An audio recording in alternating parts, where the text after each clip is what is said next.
Hey everybody, welcome to another Games That Infuriate Me to No End, and unfortunately the closest thing you're going to get to a review of this game on my channel. This is Zelda II, The Adventure of Link, the direct sequel to the original Legend of Zelda. This was released in 1987 for the Famicom and the following year for the NES, and it's been ported over to a couple of other systems since then, but what you're seeing here was recorded from the NES Classic Edition. In its day, Zelda II was generally pretty well received, but over the years it's gotten to be that weird Zelda game that people would rather not talk about because it doesn't really play anything like the later games in the series, or even the original Legend of Zelda for that matter. Now, instead of a top-down action-adventure game like the Legend of Zelda or the game that would follow this, A Link to the Past, this actually ended up being a 2D side-scrolling platformer with some light RPG elements and a live system, which is just a strange combination. Now, of course, the argument you'll always see is that, well, it's the second game in the series, they didn't really have an established formula to really go off of, so they tried something completely different and it didn't always work. Well, here's the thing about Zelda II: The Adventure of Link. It's not necessarily that the game doesn't work. It does function, it is playable. The problem is that in their attempt to make something different and new, they ended up making a game that is an absolute mess. This really is the Castlevania II Simon's Quest of the Zelda series, that one really weird sequel that tried something different, it didn't work, and they just didn't go back to it for very good reason. I mean, the original Legend of Zelda was a top-down action-adventure game that was very easy to pick up and play, had a great gameplay formula, and it actually still holds up really well. And A Link to the Past basically took that and built on it in a really strong way.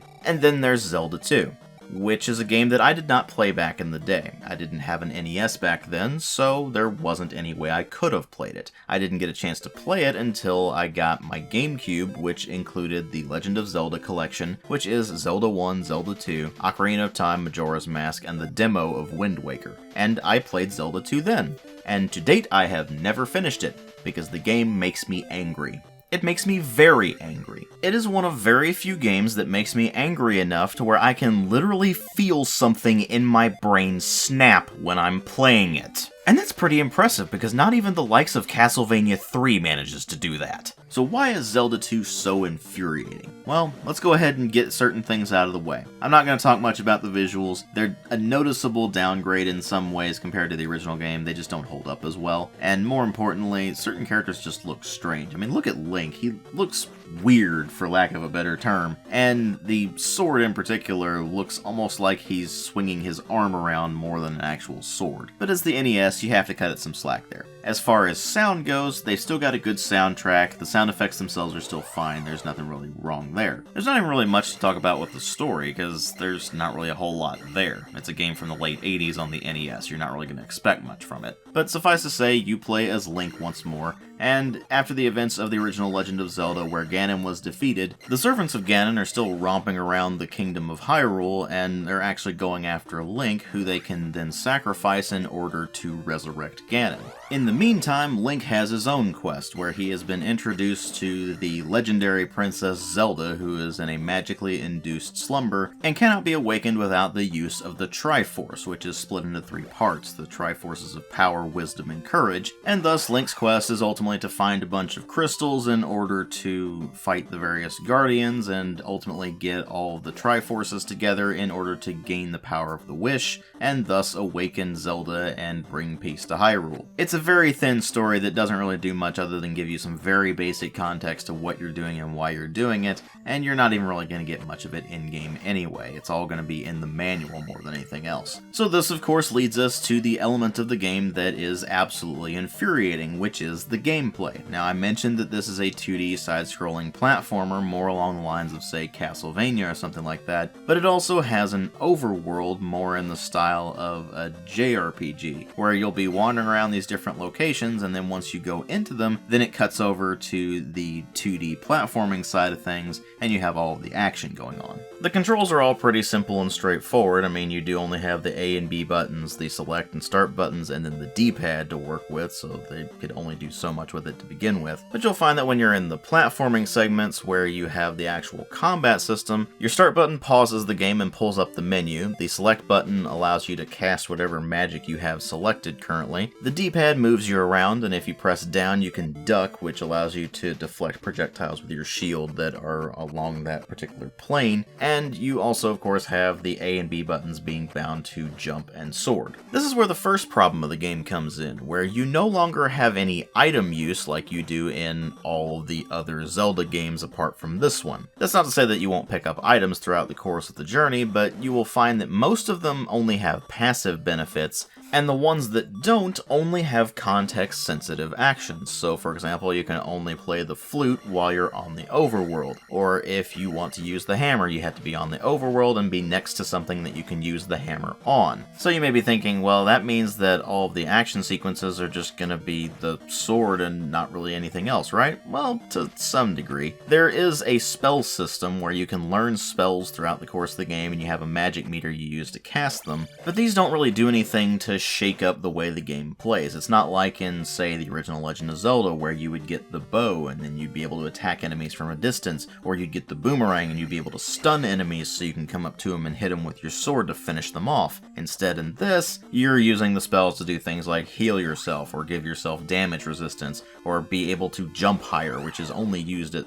certain specific points in the game to progress. That in itself isn't necessarily that much of a problem. I mean, sure, it makes the game a bit less interesting than the original Legend of Zelda, but it's still perfectly playable, right? Well, that's where problems start to arise, where this actually uses some light RPG elements in that you can increase your health, attack power, and magic power over the course of the game, which will allow you to, of course, do more damage in the case of the attack power, but also be able to cast more spells in the case of the magic power, and, of course, just take more hits in the case of the life. You're given the opportunity to increase these when you level up, which is when you reach certain thresholds of experience points, which do increase over time, I might add. But when you level up, you're not necessarily going to have enough experience points to be able to purchase the upgrade that you want. So you can actually hold on to those experience points for later, and eventually when you level up again, you'll be able to spend them on the upgrade that you actually wanted. So for example, if you had 200 experience points and the attack power upgrade costs 400, then you'd have to wait till the next level up where you presumably have another 200, and then you can finally spend it on the attack power upgrade and get what you really wanted. It's a very crude and clumsy way of handling an experience point and leveling system, and it just doesn't work very well in the context of the game. It also really doesn't help that you need to prioritize health, because you find out very quickly that you will be taking a lot of damage in this game, not necessarily because of your lack of skill, but because the enemies are bullshit. And that is ultimately the biggest problem with Zelda II: The Adventure of Link, and why it ultimately becomes so infuriating. You see, like in the original Legend of Zelda, if you have maxed out hit points, then you can use your sword and a beam of energy will shoot out of it and be able to attack enemies from a distance. The thing is, the distance that it will be able to shoot out is extremely short, and for a lot of the enemies, it does absolutely nothing. I don't mean it does reduce damage, I mean it does literally nothing to them. For those enemies, you have to hit them with the physical sword itself.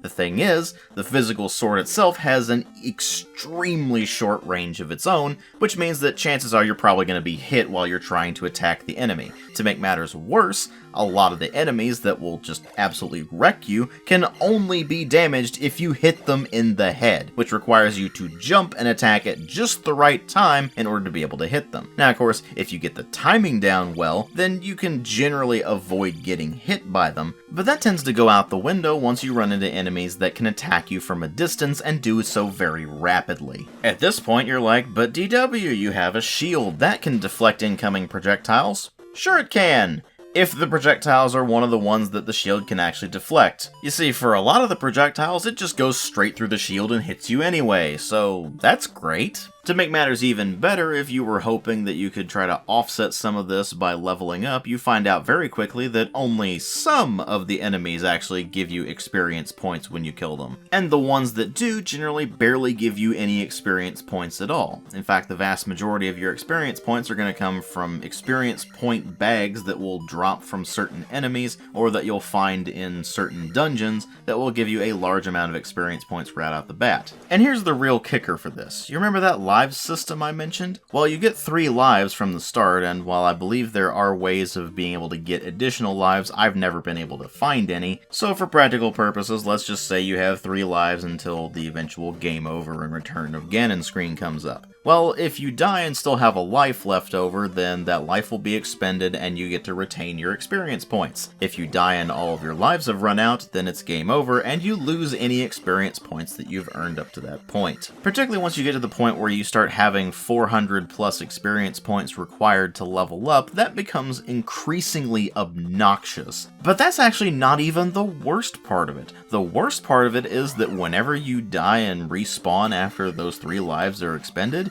you start at the very beginning of the game. So if you had gotten fairly far into the game and you had traversed pretty much the entire map and ended up losing your last life, then congratulations, you have to make that entire journey all over again. Although at least you don't lose any of the permanent progress you've made in the case of all of the upgrades you've unlocked by leveling up already, as well as the items you've found and the spells that you've unlocked over the course of your journey. Meanwhile, in all of the other Zelda games, including the original, you just start back at the beginning of whatever area you were in. And more importantly, in those other Zelda games, when you started back at the beginning of that area, you didn't actually lose any of your real progress. Meanwhile, in Zelda II, the game only automatically saves your permanent progress at the very end of a dungeon. So if you weren't at the very end of a dungeon, hadn't already beaten the boss and gathered the crystal or whatever it was at the end of that dungeon, congratulations, you're starting the entire dungeon all over again. And the thing is, I could understand some of that if the game was more like, say, the original Castlevania, where the game itself is actually really short and it's a very simple arcade-style platformer, so they made it artificially difficult to lengthen the playtime. But that's not how Zelda 2 is. It's a pretty lengthy game when you get down to it, although it's not as long as later entries in the series or certain other games in other genres of the time, but it's certainly long compared to other platformers of the 80s, and that ultimately means that the live system just does not belong here. And it's ultimately a combination of all of the elements that I've described that are all just annoying on their own that makes this thing so incredibly frustrating to actually play. They use design principles that are perfectly fine for games that are 30 minutes to even an hour and a half long, like say Castlevania 1 and 3 for example, but instead of this being a game that's maybe 30 minutes to an hour and a half long, it's a game that's more like 7 to 12 hours long. And that's ultimately the big takeaway here. There's only so much bullshit you can take in a video game, and Zelda 2 not only crosses that line, it crosses it almost immediately and then stays that way for a long time. Whereas certain other games that often are actually renowned for their difficulty, like Ghouls and Ghosts or the original Castlevania or Castlevania 3, narrowly toe that line, and while they might cross it, by the time they do cross it, the game's probably almost over anyway, so you can just power through it. That's just not the case with Zelda 2. It's basically an endurance run's worth of bullshit, and frankly, it's just not worth bothering with. And when you look at the grand scheme of the Zelda series, Zelda 2 occupies a pretty strange place within it. After all, it has basically nothing to do with any of the other games, but more importantly, it actually would have been the worst game in the entire series were it not for the existence of 3 games in particular. And I'm pretty sure you know exactly which games I'm talking about, but that's a topic for other videos.